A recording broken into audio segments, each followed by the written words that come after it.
গত কয়েকদিনের মৃদু তাপদাহে ঠাকুরগাঁয়ের অবস্থা একেবারে নাজেহাল।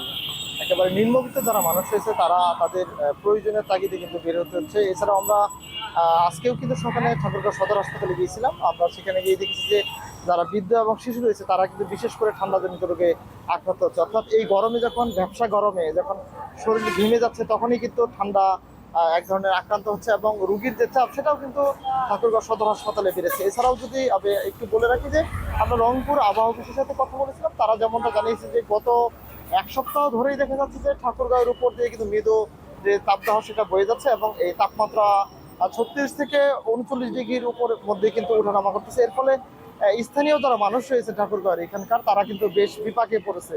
বিশেষ করে যারা নিম্ন আয়ের মানুষ তারা জীবিকার তাগিদে কিন্তু বের হতে হচ্ছে। এছাড়াও যারা শিক্ষার্থী রয়েছে তারা বিভিন্ন স্কুল যে মানে এই সময়টা মৃদু তাপদাহের মধ্যে কিন্তু স্কুলে যেতে হচ্ছে। এই বিষয়ে অভিভাবকদের সাথেও আমরা কথা বলেছিলাম, তারা যেমনটা বলেছে যে বাচ্চারা স্কুলে আসার পরে কিন্তু বেশ অসুস্থ হয়ে পড়তেছে।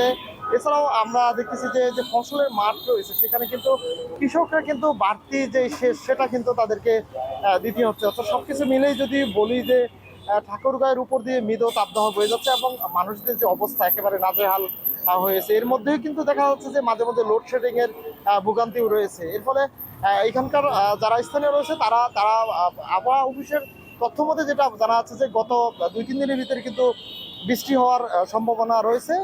কিন্তু এখন পর্যন্ত যে আকাশের পরিস্থিতি তেমনটা কিন্তু মনে হচ্ছে না। এখানকার যারা স্থানীয় রয়েছে তারা তেমনটাই বলতেছে।